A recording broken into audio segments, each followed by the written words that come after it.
नमस्ते दर्शकबिन, स्वागत छ यहाँलाई नमस्ते युरोपको यो एउटा बिल्कुलै नयाँ श्रृङ्खलामा। युरोप अनि बेलायतभरि छरिएर रहनुभएका 1,50,000 नेपालीहरूको कथा, व्यथा अनि विचारलाई समेट्न तयार पारेको यो कार्यक्रम यस हप्ता पनि मैले तिनै नेपालीहरूको कथा, व्यथा अनि विचारलाई लिएर आएको छु। गएको श्रृङ्खलालाई हेरेर जसरी यहाँहरूले मलाई माया र प्रेम पठाउनुभयो त्यो हाम्रो लागि निकै नै सराहनीय छ।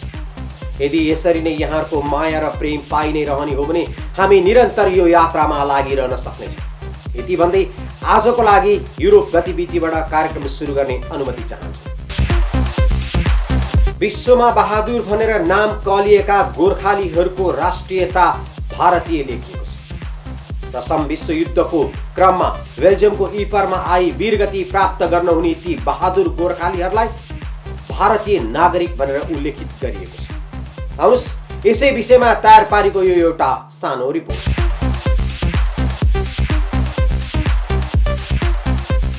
वर्षअघि नेपालका तत्कालीन परराष्ट्र मन्त्री सुजाता कोइरालाले समेत इपर भ्रमण गरी नेपाल सरकारको तर्फबाट सहयोग गर्ने वचन दिएकी थिइन्। आफ्नो कार्यकालको अन्तिम अवस्थामा बेल्जियम स्थित नेपाली राजदूत प्रमेश कुमार हमालले पनि इपरको बारेमा आफूले सक्दो मद्दत गर्ने बताएका थिए। नेपाली दूतावास र एनआरएन बेल्जियमको संयुक्त प्रयासमा इपर अध्ययन समिति गठन गर्ने भूमिका खेल्नु भएको थियो। नेपाली दूतावास बेल्जियमका मिनिस्टर काउन्सिल कुमार राज खरेलको संयोजकत्वमा बनेको सो समितिमा एनआरएन आइसिसी सदस्य अर्जुन कुमार श्रेष्ठ, एनआरएन बेल्जियमका पूर्व अध्यक्ष युवराज गुरुङ र अधिवक्ता महेश थापा रहनु भएको थियो। इपर अध्ययन समितिले इपरमा वीरगति प्राप्त गर्ने गोर्खालीको राष्ट्रियताको सम्बन्धमा कमनवेल्थ वार ग्रेभ्स कमिसन संस्थाका निर्देशक इयान हुसेनसँग भेट गरी यसको वेबसाइटले भ्रम सिर्जना गरेको हुँदा यसलाई सच्याउन अनुरोध गरिएको थियो। कमनवेल्थ वार ग्रेभ्स कमिसनले आफ्नो वेबसाइटलाई परिवर्तन गरी राष्ट्रियता भारतीयको सट्टामा कार्यरत देश भारत बनाइएको छ।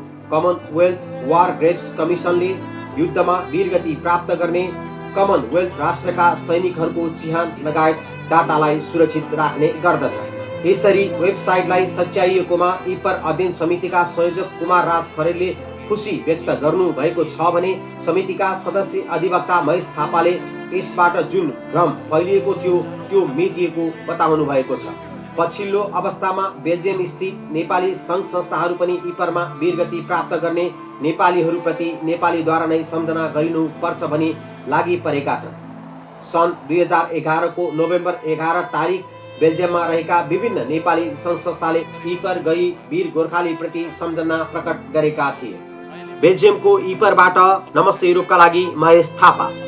हङकङ पोखरा गीतका गायक विवेक श्रेष्ठको म्युजिकल जर्नी 2012 सफल भएको उपलक्ष्यमा स्थानीय गायक तथा एज एसिया रेस्टुरेन्टका सञ्चालक सुरेन्द्र श्रेष्ठले कलाकारहरूको हौसला बढाउन रात्रि भोजको आयोजना गरेका थिए। यस रात्रि भोजमा नेपाली कलाकारहरूको हौसला बढाउन दूतावास तथा एनआरएन लगायत अन्य सङ्घ संस्थाका प्रतिनिधिहरूले यस कार्यक्रममा उपस्थिति जनाएका थिए।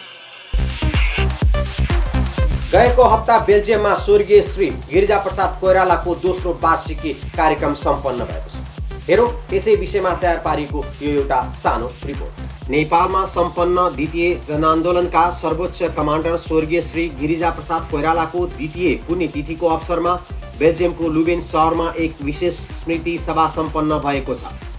नेपाल तरुण दल महिला परिचालन समितिका पूर्व उपप्रमुख सीता सापकोटाले बेल्जियमको लुबेन सहर स्थित एभरेस्ट बेस क्याम्प रेस्टुरेन्टमा आयोजना गर्नुभएको सो कार्यक्रममा प्रमुख अतिथिको आसनबाट बोल्दै नेपाली जनसम्पर्क समिति बेल्जियमका संस्थापक अध्यक्ष ध्रुवराज पौडेलले लोकनायक गिरिजाप्रसाद कोइरालाको प्रजातन्त्र प्रतिको योगदान विश्वमै चर्चित भएको कुरा प्रकाश पार्नुभयो। बेल्जियमवासी नेपालीहरूको व्यापक उपस्थितिमा सम्पन्न सो सभाको अध्यक्षता सीता सापकोटाले गर्नुभएको थियो भने त्यसैगरी सो स्मृति सभापछि बसेको बेल्जियम स्थित काङ्ग्रेस कार्यकर्ताहरूको भेलाले ध्रुवराज पौडेलको संयोजकत्वमा बीपी कोइराला स्मृति प्रतिष्ठान बेल्जियम स्थापना गरेको छ। उक्त प्रतिष्ठानको प्रारम्भिक समितिमा निम्न बमोजिम सदस्यहरू रहेका छन्। संयोजक श्री ध्रुवराज पौडेल, सदस्यहरू इन्द्र छेत्री पकवान, उल्का घिमिरे, सीता सापकोटा, ओम शर्मा, पूर्ण तिमल सिन्हा, अनन्त शर्मा कणेल, विजय मल्ल, माधव सापकोटा, प्रेम गुरुङ, राधाकृष्ण अधिकारी, रमेश सापकोटा, कमल सिटौला, कृष्णप्रसाद रेग्मी, यशोदा थापा रहेका छन्। नमस्ते युरोपका लागि बेल्जियम लुबेनबाट विष्णु सापकोटा। लाग्न सक्छ नेपालमा बसिरहने नेपालीलाई मात्र नेपालको माया लाग्छ, तर वास्तवमा भने यो मात्रै सत्य होइन। जो नेपालमा छन् उहाँहरूले नेपाललाई धेरै माया गर्नुहुन्छ, यसमा कुनै शङ्का छैन। तर जो नेपाल छोड्न बाध्य भएका छन् उहाँहरूले अझ धेरै बढी नेपाललाई माया गर्नुहुन्छ, अझ धेरै नेपालको विषयमा सोच्नुहुन्छ। बिहान उठेदेखि बेलुका नसुतिन्जेलसम्म नेपालको बारेमा चर्चा, परिचर्चा, समाचार खोज्ने र धेरै यावत कुराहरू हुन्छन्, कामहरू हुन्छन् र सपनामा पनि नेपालै गएको देख्छन्। त्यसैले होला सायद प्रवासमा बस्ने नेपालीहरूको मस्तिष्कबाट एक पलको लागि पनि नेपाल बाहिर जान सकेको छैन। यसैको परिणाम भएका छन् आजका युवा युवतीहरूको एउटा रिपोर्ट। हेरौँ, बेल्जियममा 108 कन्याहरूले पूजा गरेर नेपालमा शान्ति स्थापनाको लागि प्रार्थना गरेका छन्। हेरौँ, यो बेल्जियमको एन्टवर्प सहरमा भएको पूजाको एउटा सानो रिपोर्ट। बेल्जियमको स्थानीय सहर एन्टवर्पमा 17 मार्च 2012 का दिन नेपाल राष्ट्र शान्ति तथा मेलमिलापको लागि 108 कन्याकुमारीको पूजा अर्चना सम्पन्न भयो। धर्मगुरु जगत आचार्य बाबा तेजनाथ शर्माले प्रवचन दिनुभएको पूजामा भौतिक उन्नतितर्फ मात्र ध्यान दिँदा मानव जीवन पद्धतिमा असन्तुलन भएकोले आध्यात्मिक ज्ञानबाट मानव जीवनलाई पद्धतिलाई सन्तुलनमा ल्याउन प्रयास स्वरूप यस्ता कार्यक्रमको आयोजना गरिएको बताइएको छ।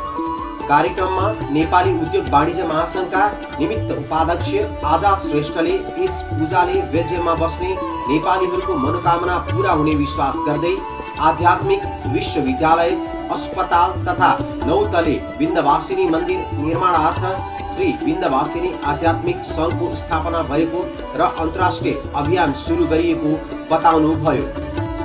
उहाँले बेल्जियमबाट भूमिदान गर्ने दाताहरूलाई प्रमाणपत्र तथा खादा लगाई सम्मान गर्नुभएको थियो।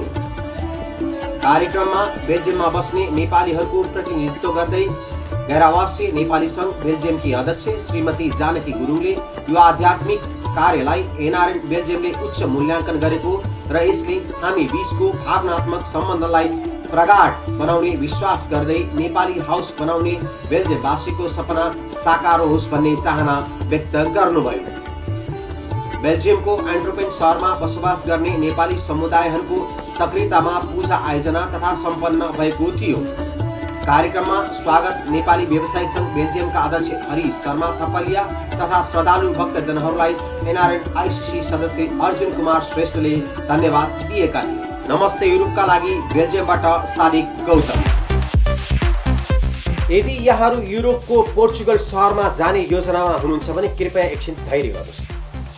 यदि तपाईहरू घुम्नको लागि मात्रै जाँदै हुनुहुन्छ भने त्यसको लागि केही समस्या छैन। यदि तपाईँ पोर्चुगलमा सधैँको लागि बसाइ सरेर जाने योजनामा हुनुहुन्छ भने त्यहाँको इमिग्रेसन कानुन अलिकति कडा पारिएको छ। अब त्यहाँ पहिलाको जस्तो सजिलो छैन। हेरौँ, हाम्रा सहकर्मी मित्रले पठाउनु भएको यो एउटा सानो रिपोर्ट। पोर्चुगलका प्रधानमन्त्री पेद्रो पासोस कोइलोको अध्यक्षतामा 22 मार्चमा बसेको मन्त्री परिषदको नियमित साप्ताहिक बैठकले अध्यागमन सम्बन्धी संशोधित कानुनको मस्यौदा स्वीकृत गरेको छ।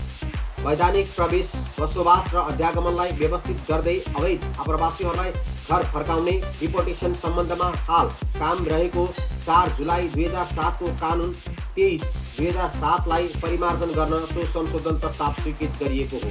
प्रस्तावित कानुनी व्यवस्थामा गैर कानुनी आप्रवासीलाई काममा लगाउने कार्यलाई निरुत्साहित गर्न, त्यसरी काममा लगाउने कार्यलाई आपराधिक कार्यको सूचीमा राख्ने व्यवस्था गरिनुका साथै वैधानिकता प्राप्त गर्ने सजिलो माध्यमको रूपमा रहेको नक्कली विवाहका विरुद्ध कडा रूपमा प्रस्तुत हुने व्यवस्था गरिएको छ। परिवार पुनर्मिलनलाई प्रभावकारी बनाउन इन्स्टिच्युट अफ फ्यामिली रियुनिफिकेसन स्थापना गर्ने र पोर्चुगलमा पुँजी लगानी गर्ने आप्रवासीलाई भने प्रोत्साहित गरिने व्यवस्थामा जनाइएको छ। अब भने दुःखको समाचार। यही मार्च 20 को दिनमा एक 30 वर्षीय नेपाली विद्यार्थीले बेलायतको नर्थ हेम्पटन सहरमा आत्महत्या गरे। यो हामी बेलायतवासी मात्र होइन, सारा नेपाली जसले यो समाचार पाए तिनीहरू स्तब्ध भए र हामी सबैमा एउटा प्रश्न उठ्यो, किन उनले आत्महत्या गरे? त्यस्तो के कारण पर्यो जसले उनलाई आत्महत्या गर्न बाध्य बनायो? हामीले गएको हप्ता जुन कलेजबाट विद्यार्थीहरूको समस्याको बारेमा रिपोर्टिङ गरेका थियौँ, उनी त्यही कलेजमा अध्ययन गर्थे र हामीले खिचेको भिडियोमा देख्न सकिन्छ उनी हाम्रो क्रियाकलापलाई निकै चाख दिएर निहालिरहेका थिए। त्यतिखेर हामीलाई लागेको थिएन कि उनी यति चाँडै यति कठोर निर्णय गर्दैछन्। दर्शकबिन, यो नै पहिलो बेलायतको आत्महत्या पनि होइन। सन् 2001 मा पहिलो पटक एक युवकले नेपालीहरूको बाक्लो बस्ती रहेको लन्डनको प्लम स्टेटमा आत्महत्या गरेका थिए। त्यसैगरी सन् 2006 मा पुनः एक युवकले सोही ठाउँमा आत्महत्या गरे र त्यसैगरी सन् 2006 मा पुनः एक युवकले लन्डनको क्विन्सबरीमा आत्महत्या गरे र त्यसैगरी सन् 2010 मा पुनः प्लम स्टेटमै एक युवतीले आत्महत्या गरे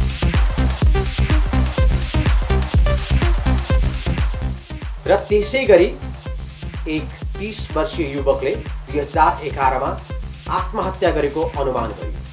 उनको शव लन्डनको चेल्सी रिभरमा भेटिएको थियो र त्यसैगरी 2011 मै एक 25 वर्षीय युवतीले 5 तला माथिबाट हाम फालेर आत्महत्या गरे र आज एक 30 वर्षीय युवक सुभाष भण्डारीले पुनः आत्महत्या गरेका छन्।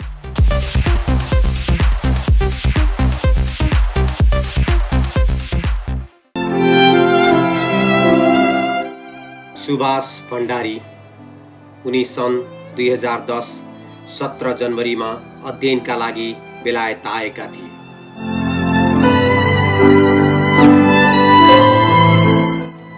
उनी नर्थ हेम्पटनमा बस्थे भने नर्थ वेस्ट कलेज रिडिङमा अध्ययन गर्थे।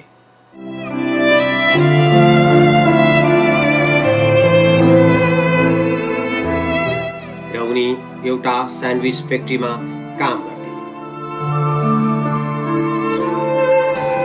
मैले उहाँको आफन्तहरूसँग र उहाँको फ्यामिलीसँग मिसेससँग पनि हिजो बेलुकादेखि कुराहरू गरेँ। कुराहरू गर्दा एउटा कुरा हामीले के थाहा पायौँ भने आत्महत्याको पछाडिको अरू रिजन के कस्तो छ हामीलाई खास थाहा भएन, तर उहाँ चाहिँ नेपालदेखि नै अलिकति मेन्टल्ली डिप्रेस हुनुहुन्छ भन्ने हामीले थाहा पायौँ र यहाँ पनि बेलायत आएर डायग्नोसिस गरेर मेडिकेसनमा हुनुहुन्थेछ। तर आत्महत्या गर्नुभन्दा लगभग 9 दिन अगाडि डक्टरकै सल्लाह अनुसार चाहिँ मेडिकेसन रोक्नु भएको रहेछ र त्यस पछाडिको क्रममा अब यो दुःखद घटना हुन पुग्यो। बिचमा क्लासमा रहेको अवस्थामा पनि हामीले कहिलेकाहीँ के भेट्थ्यौँ भने अलिकति कहिलेकाहीँ आत्तिएको जस्तो, बढी तनावमा आएको जस्तो, बढी तिर्खा लाग्यो भनेर सम्भवतः दिनमा एउटै पिरियडमा पनि कमसेकम 4 देखि 5 लिटर पानी कहिलेकाहीँ त खाएको हामीले देखेका हौँ र बाहिर आफू रिफ्रेस गरेर आउने क्रममा हात मुख पुरै धोएर कपालै पनि भिजाएर आउने यस्तो हामीले देखेका थियौँ। खासै त्यस्तो नराम्रो हुनुहुन्थेन। हामी केटीहरूको लागि त उहाँ राम्रै हुनुहुन्थ्यो, तर कहिलेकाहीँ उहाँले अलि अप्ठ्यारो टाइपको कुराहरू गर्नुहुन्थ्यो जुन चाहिँ अब हामीले अब यस्तो सुनेर पनि नसुने जस्तो गरेर उठेर हिँड्नु पर्थ्यो होइन। तर अब व्यवहार देख्दा चाहिँ उहाँले त्यस्तो केही गर्नुहुन्छ जस्तो चाहिँ हामीलाई कहिले पनि लाग्दैन थियो होइन। तर अरूहरूले भनेको कुरा सुनेर अब त्यही भएर होला उहाँले अब यस्तो। अघि मेरो साथीले भनिहाल्नुभयो सुभाषजी नर्मली अब नर्मल मान्छेको भन्दा साधारण मान्छेको भन्दा अलिकति भिन्नै व्यवहार गर्ने खालको मान्छे। समग्रमा भन्नुपर्दाखेरि कहिलेकाहीँ अस्वाभाविक व्यवहार पनि देखिन्थ्यो उहाँको। भिन्नै खालको कुरा गर्ने, अलिक फरक किसिमको व्यवहार गर्ने। फरक कुन बेला उहाँको कतिखेर परिवर्तन हुन्थ्यो भन्ने नै थाहा हुँदैन थियो हामीलाई। कहिले अलिकति रमाइलो खालको कुरा गर्ने होइन, कहिले अलिकति असजिलो खालको, हामी केटा मान्छेहरूलाई पनि असजिलो खालको कहिलेकाहीँ अलिकति हुन्छ नि, अब हामीहरूलाई पनि अलिकति नराम्रो लाग्ने खालको कुरा गर्ने कसैको बारेमा। तर हामीलाई यो थाहा थिएन कि उहाँको स्थिति के थियो कस्तो थियो भनेर। त्योभन्दा अगाडि या यो घटना हुनुभन्दा अगाडि हामीलाई त्यो विषयमा केही पनि थाहा थिएन। जस्तो अलिकति फरक खालको थियो हामीहरू भन्दाखेरि। कक्षाको सबभन्दा अन्तिममा निस्किने ऊ र म थियौँ, सबैभन्दा अन्तिममा निस्किने क्रममा उसँग कामको विषयमा ऊ कहाँ बस्छ, ऊ के गर्छ र कामको विषयमा कुरा भएको थियो। त्यो हुँदाखेरि त्यस्तो उसले भन्थ्यो म काम गर्छु, म एज अ स्टुडेन्ट काम गर्छु, मलाई त्यस्तो किसिमको केही पनि समस्या छैन। समस्याको बारेमा उसले केही कुरा भन्दैन थियो, उसले विस्तृत रूपमा केही पनि भनेन। र मैले एकजना साथीको अनुसार मैले विस्तृत भित्रतिर अब त्यस्तो केही पनि मैले सोध्न हाम्रो शुक्रबारको दिन अन्तिम दिन थियो। त्यति बेला साथीभाइहरूसँग रमाइलो गर्ने क्रममा चाहिँ उहाँले चाहिँ मैले त एकदम राम्रो गीत पनि गाउँछु भनेर साथीभाइहरूलाई चाहिँ म त अब रिसाउँछु बोल्दै बोल्दैन भन्ने किसिमको उहाँले त्यो गीत चाहिँ गाएर त्यो चाहिँ एभरेज 30 सेकेन्डको छ कि त्यो गीत चाहिँ रेकर्ड गराएर छोड्नु भएको छ कि जब हामीले पछि चाहिँ सुन्यौँ कि र जब उहाँको यस्तो चाहिँ कुरा सुन्न आयो त्यसपछि लाग्छ कि अब उहाँले चाहिँ अब त्यसो गर्दाखेरि केही अब प्री प्लान भएर बनाउनु यस्तो प्लानहरू गर्नुभएको हो कि लाइक हुन्छ तपाईँको अब त्यो मेडिसिनहरूको चाहिँ अब पूर्ण रूपमा चाहिँ अब चाहिँ डोज नपुगिकन डक्टरले स्टप गराएको हुनाले चाहिँ तपाईँको चाहिँ त्यो चाहिँ औषधिको चाहिँ एउटा पूर्ण रूपमा चाहिँ डोज नपुगिकन उहाँलाई इफेक्ट गरेको कि भन्ने कुरा पनि एउटा तर्क चाहिँ राख्न चाहिँ सकिन्छ।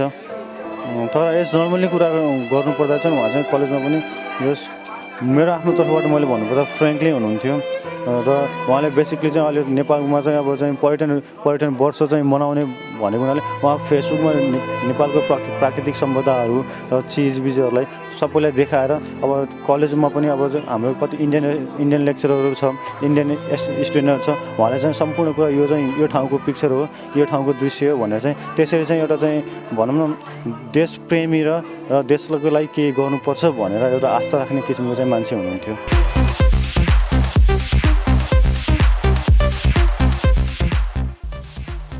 हामीले सोच्नुपर्ने भइसक्यो किन यसरी युवाहरू आत्महत्या गर्दैछन्।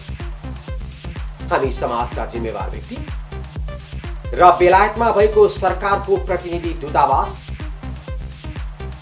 नेपालीहरूको सहयोग र सेवाको लागि स्थापना भएको एनआरएन लगायत थुप्रै सङ्घ संस्थाहरूले अब गम्भीर रूपमा सोच्नुपर्ने भइसक्यो।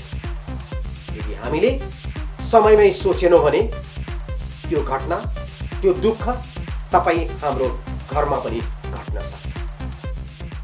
यति भन्दै अर्को पटक यस्तो दुःखको समाचार सुनाउन र सुन्न नपरोस् भन्ने कामना गर्दै आजको लागि बिदा दिनुहोस्।